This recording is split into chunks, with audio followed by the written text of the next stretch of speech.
How does Ayurveda view menstruation? Well, that's what we're going to talk about over about the next, I don't know, 30 to 45 minutes, is how this ancient science views your menstrual cycle. The answers may surprise you. Let's go ahead and get right into it.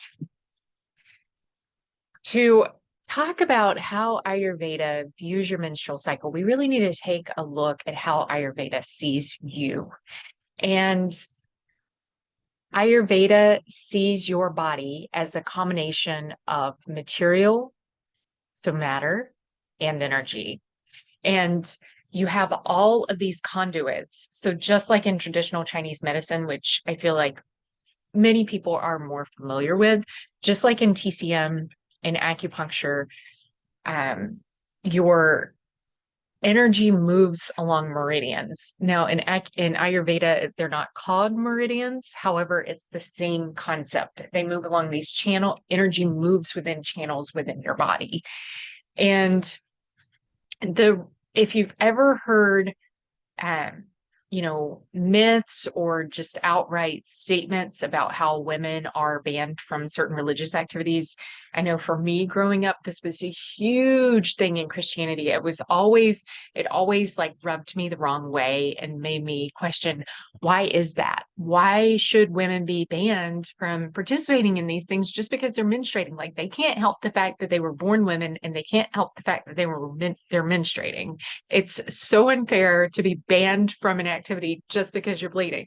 I mean, it just seemed like adding insult to injury because already, like, what woman wants to be on her period, right?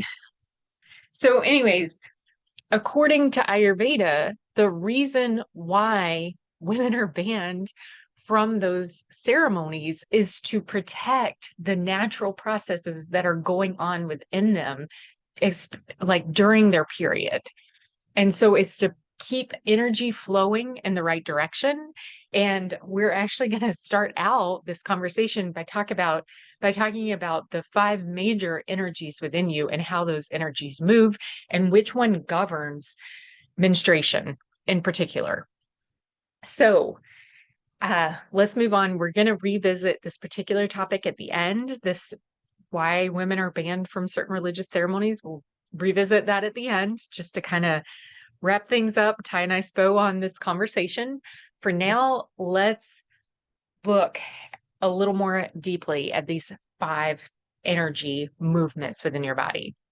I think this slide just reiterates the point. I'm just going to leave it hanging there that Ayurveda sees you as you really are. You are energy incarnate. Your body, your material body it's what is the word I'm searching for here? It's animated by energy. The core of you, your soul, your spirit, the thing that animates your body, the thing responsible for moving your body, that part of you is energy. And it's just energy tethered to a body. So I think the sooner we can really grasp that we are energy manifest into matter, the easier it is to kind of grasp onto some of these Ayurvedic concepts. Now, moving into the five energies and the five major energy movements within your body. So there is prana vayu. Prana vayu is the inward and upward moving energy. So it's an expansive energy. It is the energy of the inhale. It is pulling things into your body and also processing those things with your mind. So in Ayurveda, when we talk about anything, we are talking about both the material world and also the energetic world. And so when we think of prana vayu as pulling things in, this is pulling things in physically, like your breath. It's also pulling things in sensually.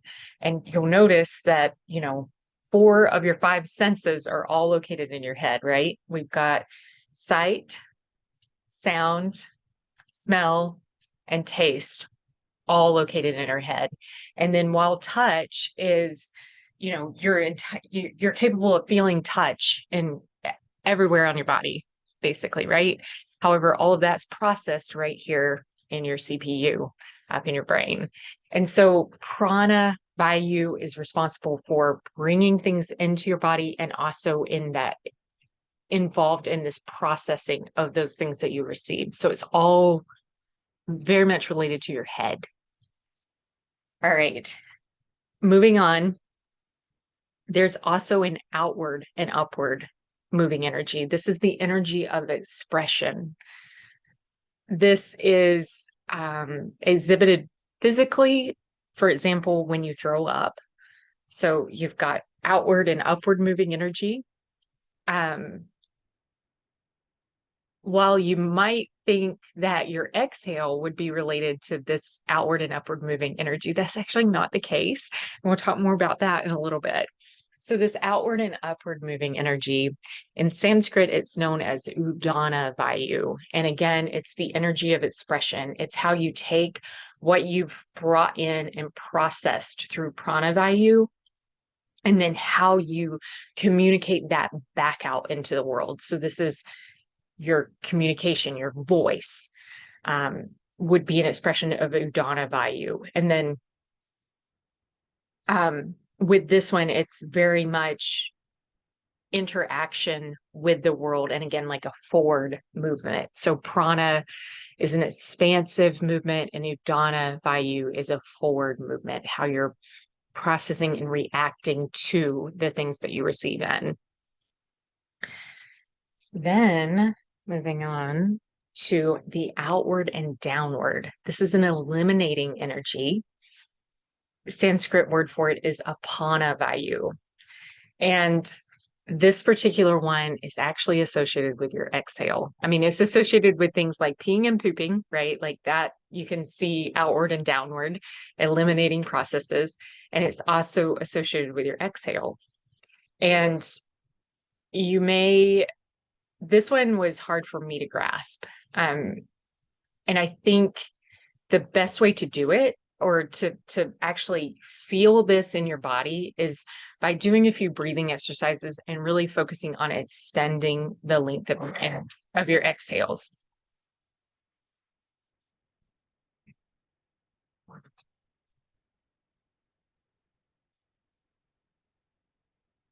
Thor!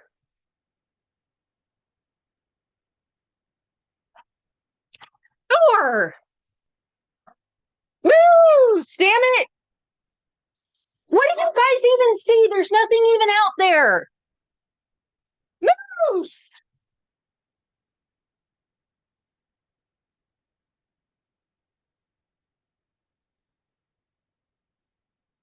All right, good boys. Good boys. Good boys. Good boy, Canuck.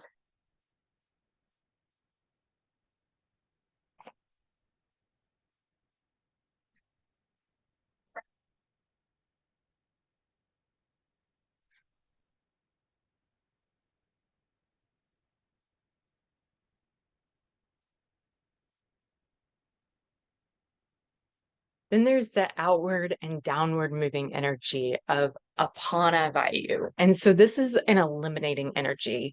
The easiest way to think of this, of course, materially, is pee and poop, outward and downward flow, right? Outward and downward flow of energy. And of course, menstrual blood is the other one, the other physical way to see this. The one that isn't obvious is actually your exhale. Come on, connect. Come on, babe. And this one was really tough for me to see. This was the one that I struggled with most. The easiest way to get a sense for this and see how this resonates and see how this feels for you about exhaling, being an outward and downward eliminating motion, is by doing some breathing exercises and focusing on your exhale. And here, when I say breathing exercises, I just mean like take a minute. If you're able to put one hand on your heart and one hand kind of like right at or just above your belly button, and then breathe in and then really focus on extending your exhales. And do this when you're seated. And then also do this like when you're standing so that you have your feet on the ground, and just notice what is going on in your body. I think you'll get this sense that your exhale really is going kind of out the bottom of your feet and into the earth. So again, that's one that's a little like hard to grasp, and not, I would say it may be intuitive, but it doesn't feel logical. So then moving on, these three are the ones that we're going to focus on throughout the remainder of this. However, I want to round out the conversation and introduce you to the other two types of like major energy flows within your body. And the next one is the center outward movement, known as Vyana Vayu. And this essentially you can think of as your circulation. So we will, on one of the slides later in this course, we will circle back around to Vyana Vayu one more time, because there is kind of an important piece to that as it relates to your period and a healthy menstrual cycle. And here, when I say menstrual cycle, I'm really, this conversation is limited to your period, which maybe I should have said at the outset. Then the last motion is the motion of Samana Vayu. And this is a churning kind of centrifugal circular motion that is centered around your navel. For me, I feel this one most when I'm having body work done, especially any kind of massage. For whatever reason, like the masseuse can be working kind of on a distal area, and it doesn't really matter, or especially like having some craniosacral work done.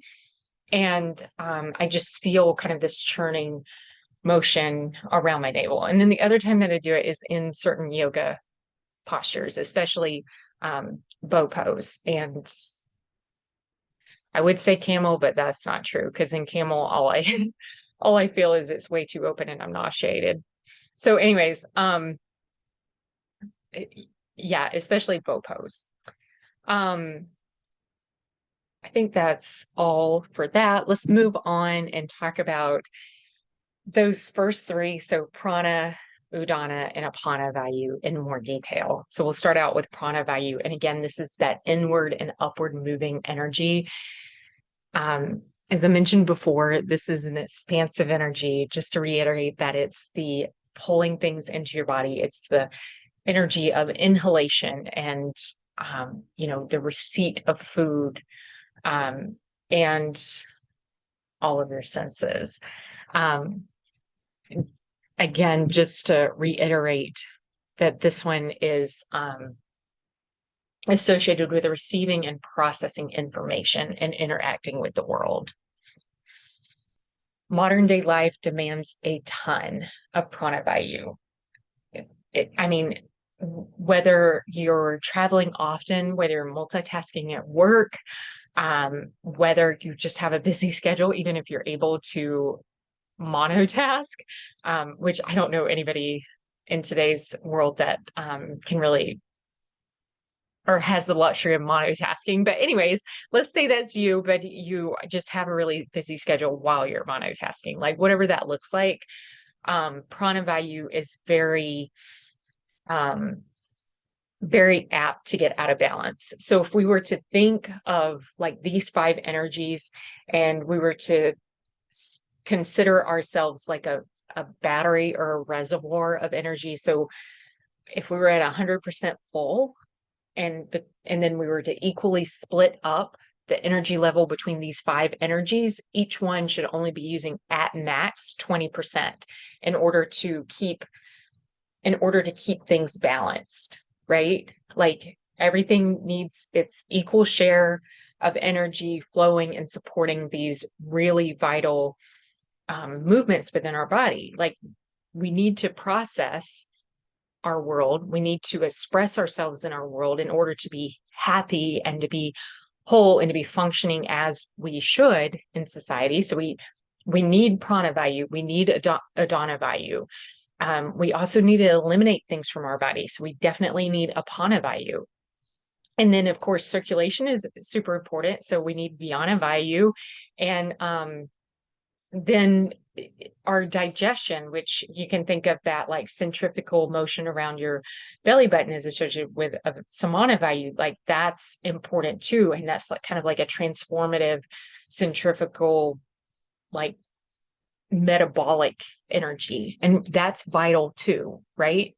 So if all of these were weighted equally, and we are a reservoir and we're at 100%, then each one should be getting like 20% of that total reservoir of energy. However, it's very common for prana vayu in today's world to pull more than its fair share. And so that means it's pulling the energy, like you can't have more than 100%. So it's pulling energy from other movements throughout your body. And the one that suffers typically is that downward and outward apana vayu. Let's talk about udana vayu for a second before we circle back around to apana vayu. So this one is, again, is that outward and upward movement. It's the energy of expression or the movement of expression. It's how you interact, how you just express yourself in the world. It's very common for this to draw more than its fair share of energy as well. Like I would say prana vayu, definitely primo. And then udana vayu would be next, because just think of how often you're talking and engaging during a day, whether that's with coworkers, during meetings, how often are you presenting yourself? How often are you justifying a point for the 15th time to, the same person just a week later? Not that it's Groundhog Day or anything. But just like think of how often you're doing these things, and all of that adds up, and all of that pulls from your energy reservoir. And even if you've had a day at work where you've just been communicating nonstop and trying to get your point across, and this can be, it doesn't have to be verbally. It's any form of expression. So even by email, I mean, email is very common today. So even by email, it's still that energy of expression. And if you've had a busy day at work and you have been just expressing yourself all day, and then you have a night of social events with your friends, while that may feel very different, it's still pulling from this udana vayu, from this outward and upward movement of energy. And so it's still pulling from your energy reserve or energy reservoir, and still, pulling energy from your other systems and from your other movements within your body. I think the other thing that's important to note with Udana Vayu, this is one that can get blocked and quite easily, because oftentimes we aren't able to express ourselves fully. We aren't able to say what we really think or write that email how we really want. So we're having to pull back and withhold on this one. And that can allow this particular movement to get agitated. And when it gets agitated, it's still the same way. It's kind of like it's festering, and it's kind of like it's still, even though there's a block and even though you're not able to, express yourself in the way that you want, you're still drawing energy, because you're feeding into that frustration, you're feeding into that energy blockage. And so you're still pulling from that reservoir. And I would say at that time, it can be a situation where you're even pulling more than if you're able to express yourself freely. And so I'm not saying, go ahead and write that email the way that you really want. Cause hey, like we all need our day jobs, right? What I am saying is that if you're able to find an outlet for that, and whatever that outlet looks like, that can be really helpful in helping to keep Udana Vayu balanced and helping it not draw more than its fair share of your energy reserves. Apana. So this is that outward and downward movement. Again, it's the movement of elimination. It's also the movement of reproduction. And I think this is so interesting how infertility is such a big issue in today's world. And just thinking about how much the world has changed just over the 40 years that I've been here. Or I should say the 40 plus years now that I've been here, but just thinking about how much it's changed and just recognizing it was a completely different world for my mom when she was getting pregnant and having babies than it is for the women of today who are, struggling to get pregnant and have babies. Like they're just, the demands look so much different. And we really have to find a way to support this outward and downward moving energy. And one of the best ways to do that is actually through breath work. I mean, it's one of the things that we'll talk about here when we talk about supporting your period and supporting your menstrual flow. So, problems with Apana Vayu. Like Apana Vayu is one of those that gets, I would say it's probably one of the easiest to pull from to supply Udana and Pranavayu. And the reason for this is because of how the energy is moving. So both Pranavayu and Udanavayu have an upward movement, right? Like one is upward and outward of Udanavayu, one is inward and upward of Pranavayu. And that upward movement directly opposes the movement of Apanavayu, which is downward. And Pranavayu further with its inward pull opposes Apanavayu, because Apanavayu, it has an outward and downward. So it's in direct contrast to Pranavayu, which is inward and upward. And so depletion of Apanavayu and favoring Udana and Pranavayu is like the easiest one to pull from. That's not to say that your circulation, that's not to say that, that centrifugal motion around your belly button of Samanavayu, that's not to say that either of those aren't impacted as well. It's just to say that this is the easiest one to go out of balance because of the difference in the direction of the movement. So let's see, there was something else I think there was something else I wanted to say about this. I don't remember. I don't remember what it was, but anyways, okay, so we'll move on.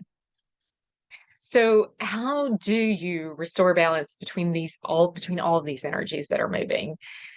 And here, I mean, you can just read what's on the slide about challenging yourself to see if you're really as busy as you think you are, or if there's any room in your schedule that you can cut something. And I've been on both sides of this where there's nothing I can do, like it is what it is, and I've just got to get through it. And then I've been on the other side where, I've been able to take a step back and go, yeah, I don't really need to do this. So there's always this element of honesty, and there's always this element of self evaluation. And here, I don't mean self-judgment. I mean self-evaluation. I mean, taking a step back, being an objective observer of your schedule and going, yeah, I'd really like to do this, but I also know my period's going to start in a few days. And the kindest thing I can do for my body right now is to support that and cut this out of my schedule. So that's kind of what it looks like.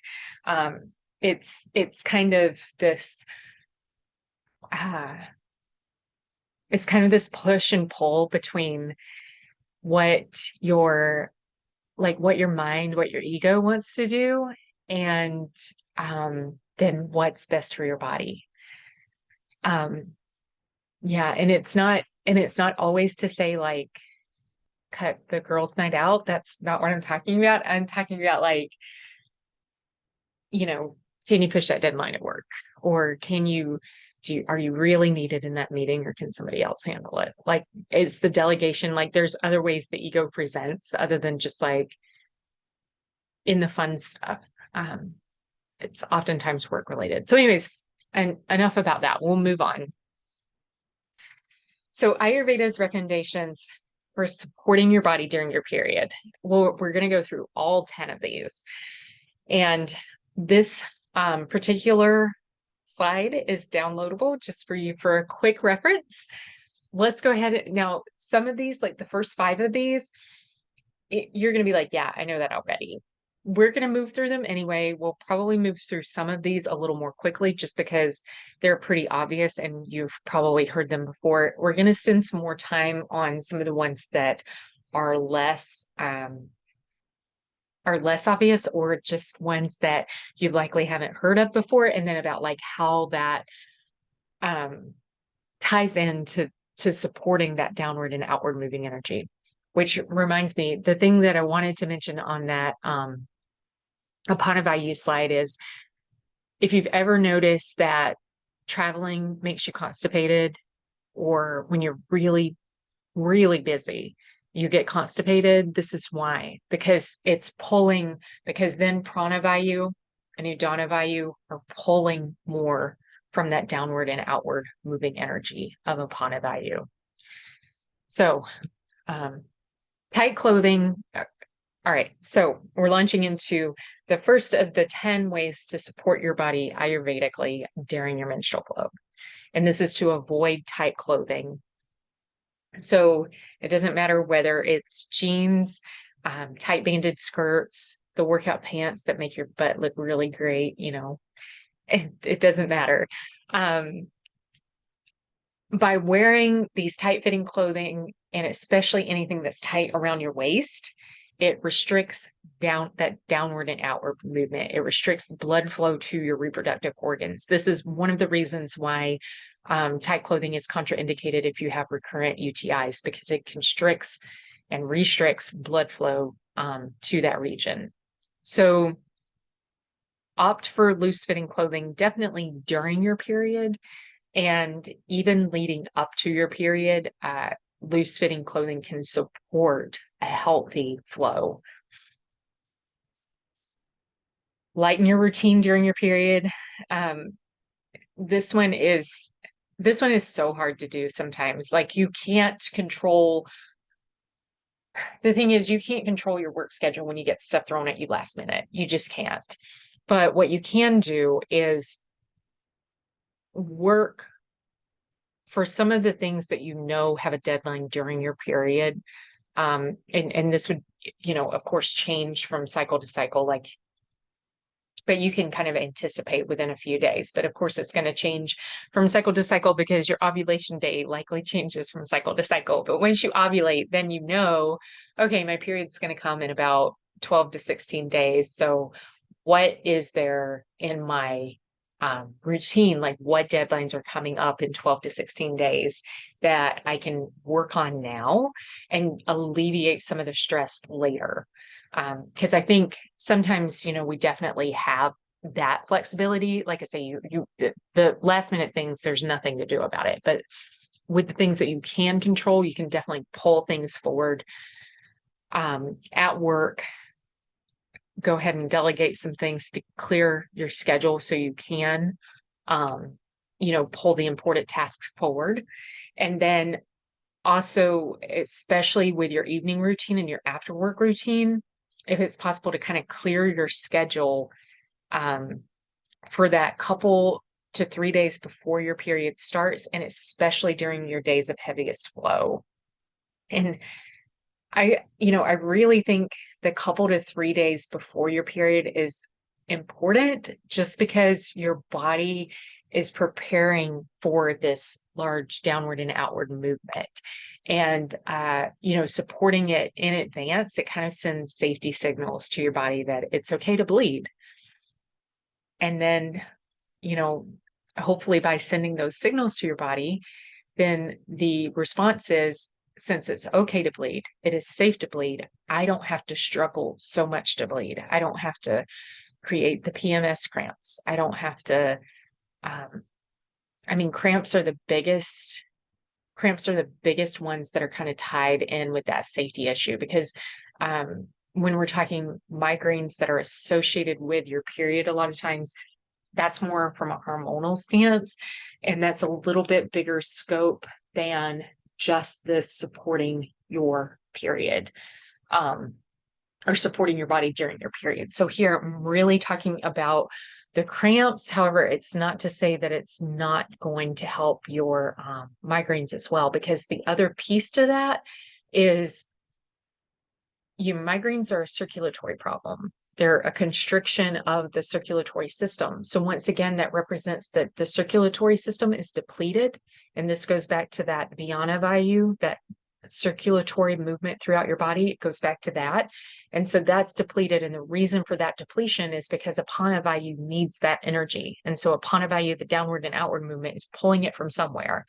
And so that would be how kind of migraines tie into, from an Ayurvedic perspective, into occurring right around the time that you start your period.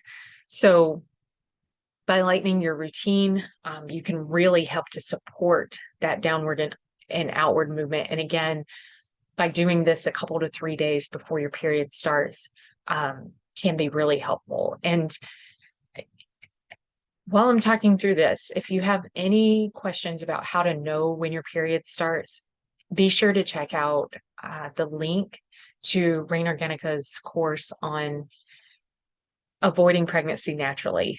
In that course, it's an entire fertility awareness program where we go through how your reproductive system works, like just the basics of how it works, and then also talk about what your cycle looks like. Because the second half of your cycle, this is like once you ovulate, the second half ovulation kind of splits your cycle into half. The first half is before ovulation, the second half is after ovulation, and then day one of your period starts a new cycle. So during that second half of your cycle, that is a fixed length. And for most of us, for a healthy second half of the cycle should be about 12 to 16 days long. If it's a little longer for you, that's okay. It likely represents that your pre-ovulation phase is a little longer. It doesn't always, but it likely represents that phase is a little longer. If it's shorter than that, it typically, especially if it's 10 days or less, then it typically indicates that there's some sort of deficiency. And so all of that is covered in that program as well. So again, if you're interested in any of that, be sure to click the link to learn more. So I think we've kind of covered this in fair detail. The other thing, if there's really nothing you can do, and this is going to feel like adding something else to your schedule, that's not the intention. But if you're really unable to lighten your routine during your period, if it's possible to have a cup of herbal tea at bedtime, and here chamomile, I call it chamomile. I think the correct pronunciation is chamomile. But anyways, I've been calling it chamomile forever. I think I'm going to continue calling it chamomile. Chamomile tea is great. It's also, it's got sedative properties. Lavender is a great choice, and rose is a great choice. So just like rose petal tea. So any of those. And just have it, in the afternoon, let it be your separation between your workday and home life, or have it before bed. And just, as you're drinking, if there's any way to remember to take like 2 or 3 deep breaths and really focus on the exhale, that will help. All right. Slow down the day before your period starts. And this is, tied into what I just talked about. Quite honestly, I don't know why I've got this as a separate one, because it feels kind of the same, the same way, but these are a few extra ideas to kind of help prep your body for your period to start. And when I say prep your body, I mean prep your body, let your body know that it's safe to bleed. If you're able to do legs up the wall, if you don't know, the length of your luteal phase, like if you've just started tracking your period and you don't know the length of your luteal phase, once you see ovulation happen, then the way that you see that is by a rise in your basal body temp. Once you see that happen, if you start counting and count 10 days later, and then start doing legs up the wall for 5 minutes, beginning 10 days after ovulation, and do this every day until your period starts. And this is especially great before bed. So if you're like laying in bed, scrolling on Instagram or, you know, all the things that you're not supposed to be doing in bed, like watching TV or whatever you're doing, if you just like flip yourself around and stick your legs up the wall while you're laying in bed. So then you're, you know, watching TV backwards or, you know, just laying there scrolling on your phone or whatever. Like I say, all the things we're not supposed to be doing in bed that we do in bed. If you're doing any of that, just do it in a legs up the wall position with your legs like literally touching the wall and just hang out there for like 5 minutes. Because this really supports, it supports that safety. Legs up the wall is not something that you want to do during your period because it is countering that outward and downward moving of upon a value, but it's a great like safety oh, what is the word I'm looking for? It's like a great safety, it's a great safety cue for your body that things are safe. And so if you do this in the days before your period, you're really sending that signal to your body. The other one is swapping, like lighten up your exercise routine. You know, if you're doing an exercise routine, this is a really great time. Again, start just 10 days after you ovulate. If you don't know the length of your luteal phase or if your luteal phase is variable, just time 10 days after you ovulate. So 10 days after you see that basal body temp shift, go ahead and lighten up your exercise routine. And this may look like yin yoga. If you do HIIT like 2 times a week, don't do HIIT beginning 10 days after your beginning 10 days after your ovulation until your period starts. And then I would, you know, and then do whatever you want to like during your period. There's actually a link to an interview with Amy Oldfield where she walks through diet and exercise to throughout your cycle and how to work with your menstrual cycle to like time when you do high intensity workouts, whether that's HIIT or, you know, something else versus like lower intensity workouts. So it's a really great episode. Breath work. So alternate nostril breathing is kind of one of the go-to things for Ayurveda. It's the one that you hear about most often. Is the one that anybody kind of new to Ayurveda or anybody new to breath work is often referred to is this alternate nostril breathing. With it, there's a couple of different ways of doing it. There is a link in the program to like a couple of tutorials on alternate nostril breathing. This particular type of breathing, the reason that it's so beneficial is because it helps to balance out that fight or flight response. So balance out your sympathetic nervous system with your parasympathetic nervous system. So kind of balance out the fight or flight with the rest digest. And again, there's a link to a tutorial on it. Singing in the shower or singing in the car on your way to work. So this is another great way to really, like, this is kind of forcing yourself to extend those exhales. If you take public transport to and from work, you can try humming. So it's not like so obvious and people don't look at you like you're crazy or ask you to keep it down because if you're like me, I'm tone deaf. But anyways, like humming and singing is a really great way to regulate your nervous system. So there's several studies that show that this actually activates the vagus nerve, or the vagal nerve. And I'm really hoping to have somebody on the podcast to talk more in detail about this at some point. And when that happens, that will be linked over in the program notes as well. If you're doing this on your commute, then try saying Om on your exhale and just extend that sound. So like Om.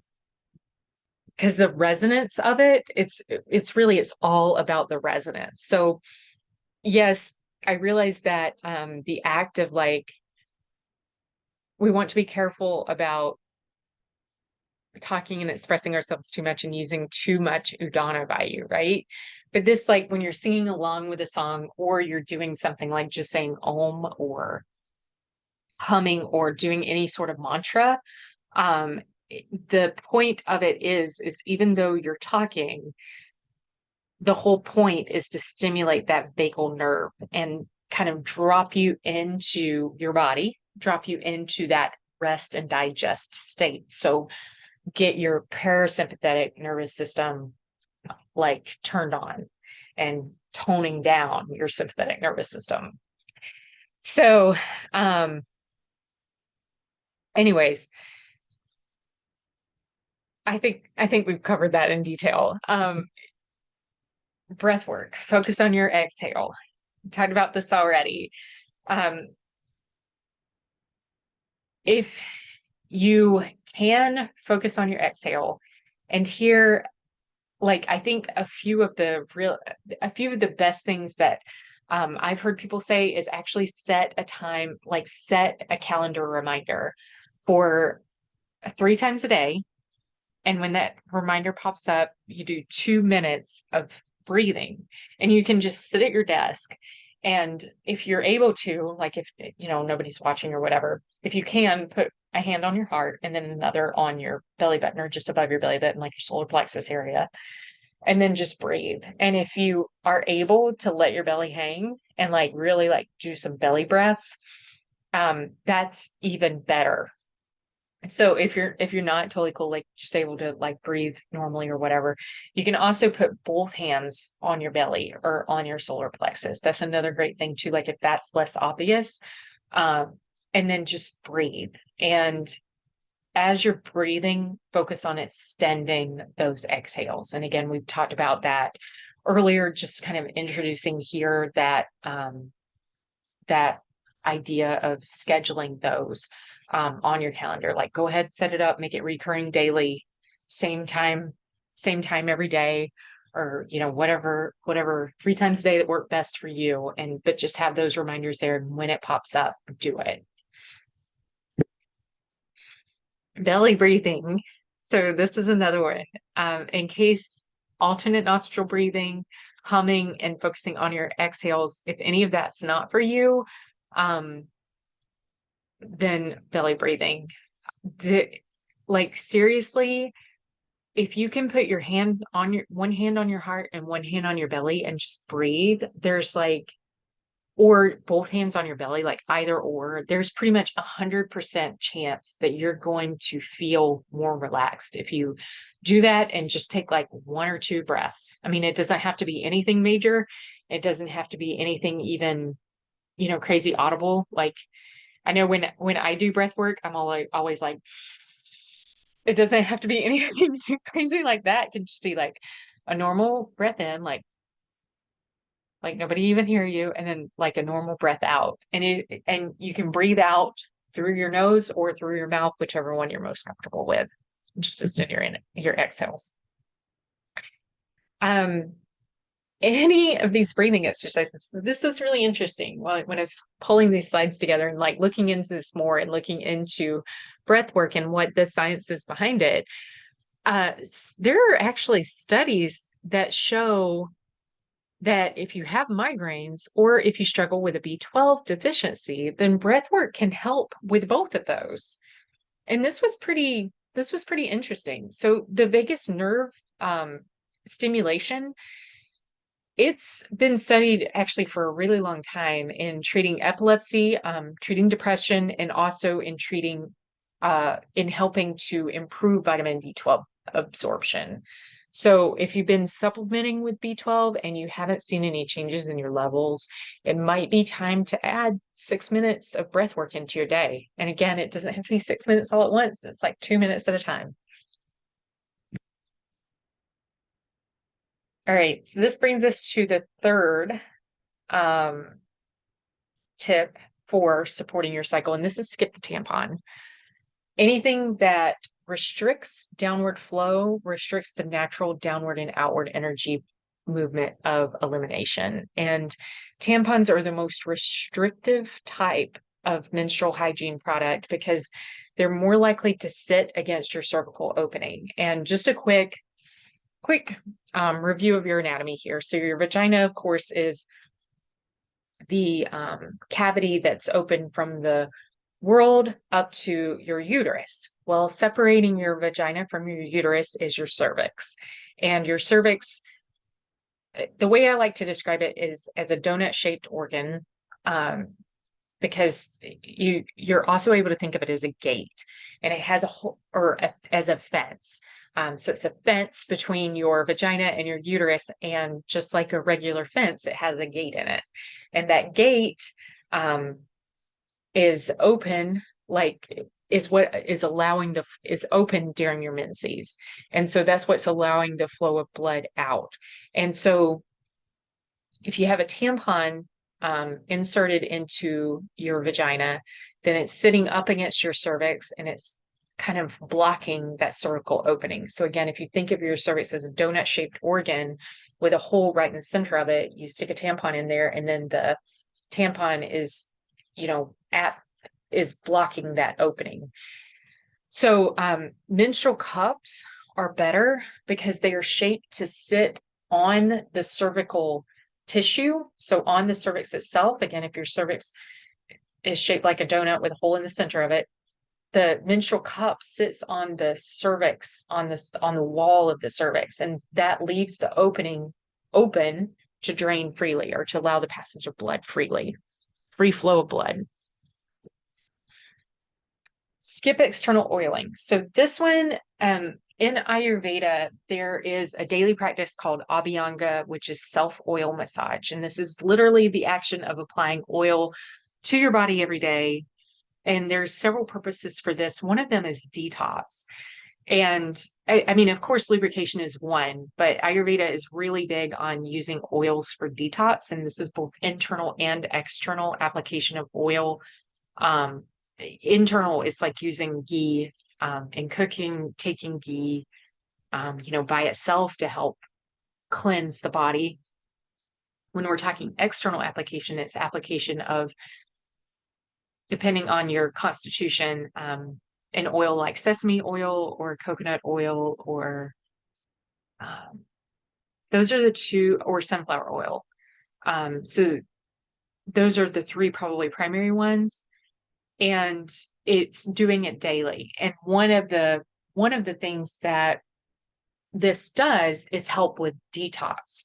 It helps just to solubilize, keep the channels of your skin open, because your skin is actually a detox organ. So for the passage of toxins out. So you would skip this during your period, because again, this is pulling, like, what's going on during your period is a detox process anyways. And we're going to talk about that in more detail at the end of this. So it's a detox process anyways. And so you really want your body focused on that as the primary detox, because that downward and outward flow detox, rather than like all of these other, superficial, like pulling any energy away from that primary detox that's going on during your period. And that's kind of what the external oiling is doing, is it's pulling energy away from that. It's not, it's not a natural process. It's like one that you're aiding your body in doing for the rest of your cycle, like when you're not bleeding, but it's one you can skip during your period. And that just saves more energy to be used for that downward and outward flow of menses. A full body wash on cycle day 4. So, Ayurveda views your entire menstrual cycle as governed by Kapha, Pitta, or Vata dosha. And if this is the first time you're hearing those Sanskrit terms, Kapha dosha, and dosha just means energy. Kapha is a building, nourishing. Kapha is very feminine. It is a building, nourishing, cooling. Those are the 3 big qualities of Kapha dosha. Pitta is hot. It's more masculine. Um, let's see, hot and masculine. I think that's sufficient for describing Pitta, at least for the terms of what we're talking about here. And then Vata is also cold. So Kapha is cool, Vata is cold, Vata is dry, Vata is flux. It's so whereas Kapha is stability and building, Vata is diminishing and flux and mobile. So when we're looking at your menstrual cycle, your follicular phase, which is the first half of your cycle, this is leading up to ovulation, that is governed by Kapha dosha. This is an estrogen dominant phase of your cycle, and estrogen is the most feminine hormone in your entire body. It's a very nourishing, very cooling, very building, rejuvenating hormone. The second half of your cycle, so this is after ovulation up until the day you start to bleed, your luteal phase is governed by Pitta dosha. And the reason for that is because this is a progesterone dominant phase of your cycle. So estrogen rules the first half of your cycle, progesterone rules the second half of your cycle. And progesterone, while still a feminine hormone, comparatively speaking, progesterone is a lot hotter than estrogen. And so this is why you see a shift in your basal body temp after you ovulate, is because now progesterone is dominant. So you move from this cooling first phase of your cycle over into this hot second phase of your cycle. And then when your period starts, this is Vata. This is that very brief time, that very brief window of your period is Vata. It's governed by Vata dosha. And so to transition from this very hot Pitta state of the second half back over into that Kapha building first half of your cycle, by doing this full body wash on cycle day 4, you kind of wash any remaining heat out of your body and kind of hit the reset button for Kapha to take over. Now, one note about this, if you happen to have a long cycle, let's say it's 7 days long, then, and you're still bleeding somewhat heavily on cycle day 4, then you might want to wait for this full body wash until your bleeding has lightened. We're going to circle back around to this because this ties into an old wives' tale about washing your hair during your period. So we're going to circle back around to this one. And actually, we're going to circle back around to it right here before we move on. So the question is there any truth to that old wives' tale that, don't wash your hair during your period? I know my aunt, she, I think, is scarred for life because her mom wouldn't let her wash her hair during her period. So then, if she happened to miss wash day, and her period started, then she's like, yeah, I'd walk around with just a greasy head until my period stopped. I'm like, that sounds terrible. It just sounds horrible. But here's the rationale from that, like from a health perspective.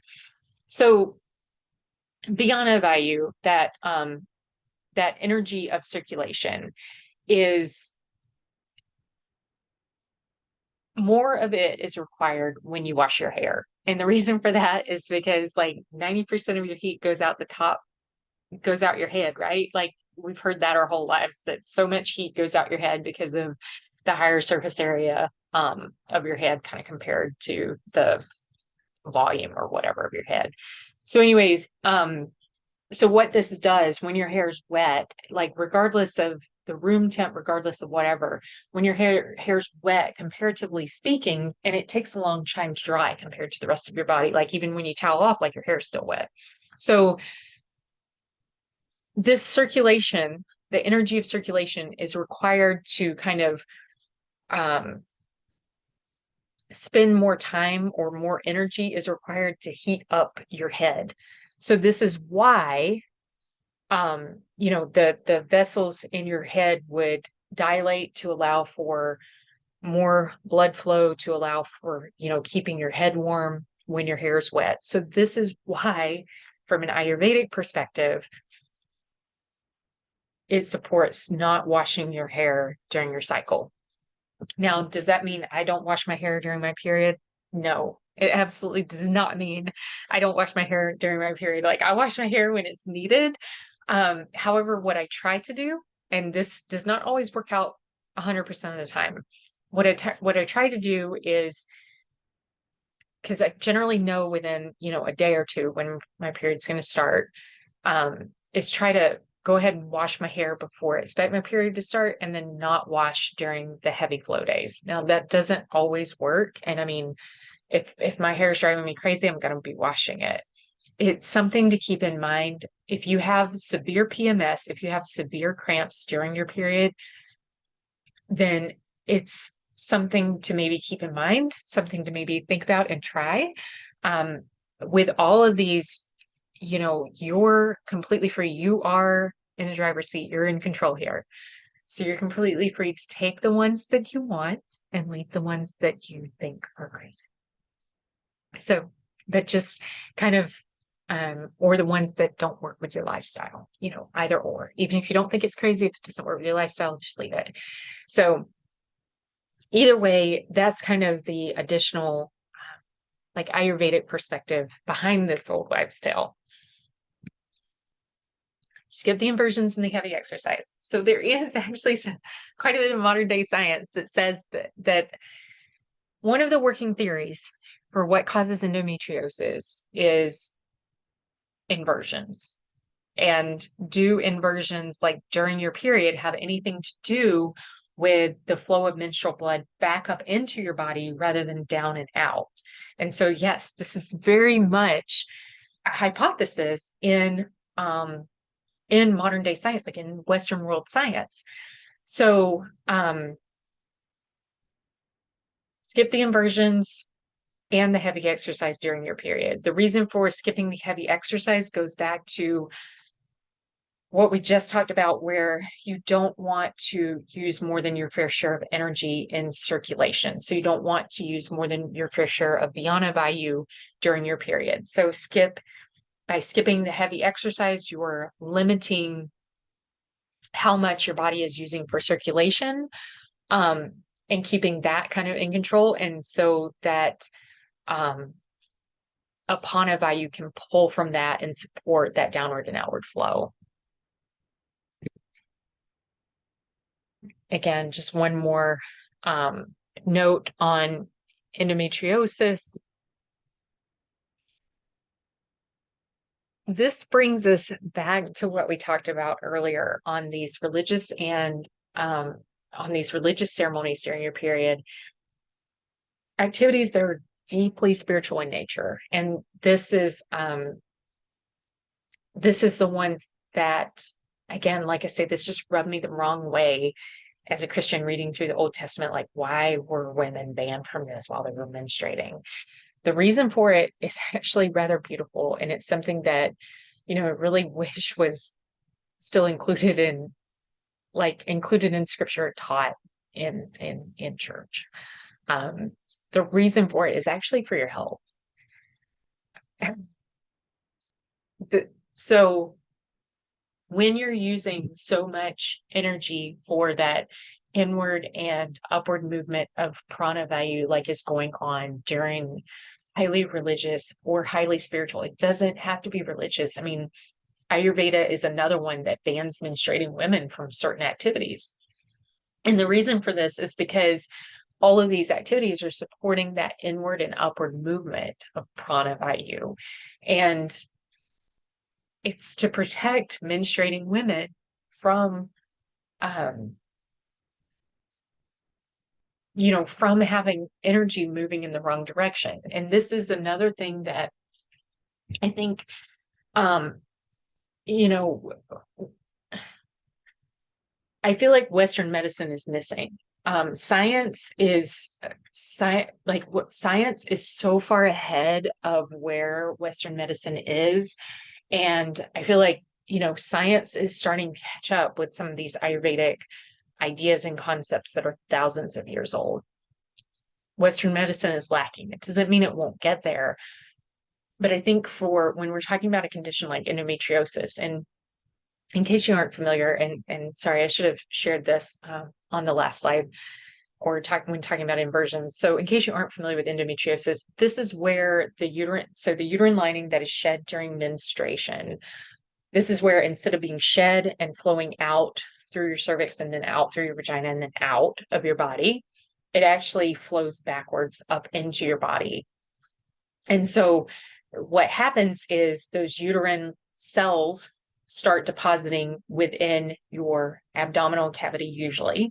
So they'll deposit kind of like, over on your liver or on the bottom of your lung or somewhere else, like in your abdominal cavity, like on your intestines somewhere, just like in that cavity somewhere. And then in every subsequent cycle, they actually proliferate just like uterine cells within your uterus do. So they actually proliferate and start growing their own uterine lining outside of your uterus. And then that sheds when you have another period and it causes pain. Typically, around the time that your period starts. So that's what endometriosis is. And I think, thinking about it from skipping the inversions, because that allows the flow of uterine cells backwards and out of the uterus, like, theoretically through your fallopian tubes, out your fallopian tubes and into the other parts of your body. Like, I think Western medicine is grasped onto that because that makes sense. Like, that's logical, right?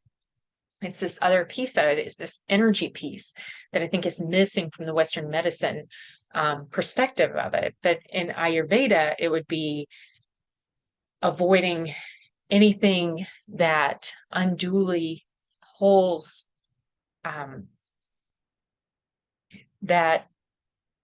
unduly pulls energy away from that downward and outward flow, like these highly religious and highly spiritual ceremonies. And so I think this is just so beautiful. I wish I'd known this, growing up. I really wish I'd known this because I think this would have just transformed my, my view of things as a woman and as a Christian of, okay, this isn't actually to punish women. This is actually, to support and protect them, which that's what God does, right? So anyways, that kind of brings us to, with this, like we've talked about a ton of different ways to support your body Ayurvedically during your period. I wanted to wrap up by talking about how your menstrual cycle, because I know for me, I thought of my period as a curse, like my entire life. And I still don't have any great love for it. The way that Ayurveda views it, I think is so beautiful. Ayurveda views your period as a natural cyclical detox. It views it as a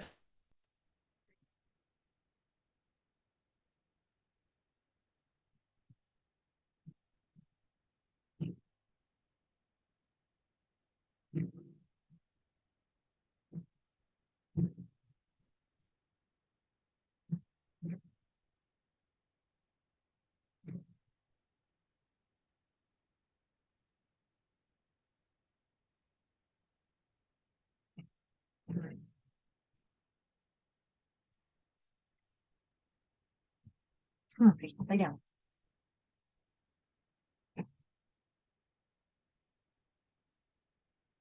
Come on, that way.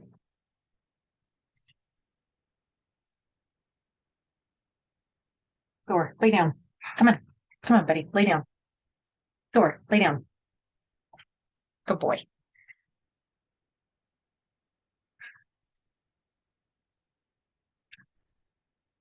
So Ayurveda, I think one of the most beautiful things about Ayurveda is how it views your menstrual cycle. I know for me, like I have no great love for a period.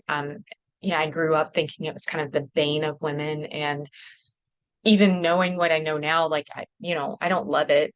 Um, I also think what Ayurveda has to say about it, like I think it's so beautiful.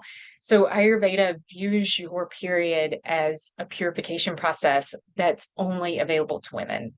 It uses this natural cyclical detox and something only available to women. And when it comes to purification processes, Ayurveda is extremely like they place such a heavy focus on detoxing and purifying your body in order to support like your overall health, your well-being, and also like your spirituality. We haven't so in the podcast, this is something that's, outside the scope of this course. We haven't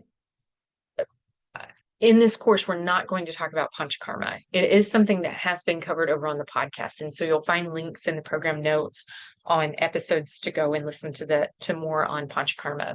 Essentially, the panchakarma is Sanskrit for 5 purifications. One of those 5 purifications is bloodletting, and women are able to experience this naturally and cyclically throughout their reproductive years. Even when Ayurvedic purification practices sound a bit outlandish, Ayurveda, so it really focuses on supporting your body during any cleansing process. And your period is a natural monthly cleanse. And so Ayurveda is super focused on like nourishing your body and giving it the love and support that it needs during your period.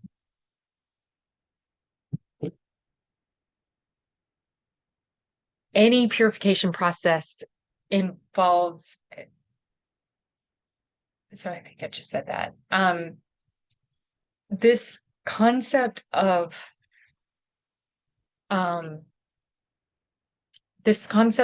like supporting your body during a detox process. This is completely different than the Western view of a detox or a purification process. Because most of the time, when we think of a Western detox, at least for me, I think of the ones that are like punishing your body and pushing it into submission and like, forcing it to give up more and not really replenishing it. And Ayurveda is all about replenishing your body and supporting it and giving it what it needs with nourishing foods and grounding foods, especially during your period, because again, your period is governed by Vata dosha, and Vata is very mobile, very frigid, very cold, very light and airy. And yeah. So with that kind of, to balance that is this nourishing your body with grounding foods. Doing things like savasana or shavasana is another great way to kind of ground yourself, ground your body, and of course, meditation and breath work. These are 3 great ways to support your body during your period.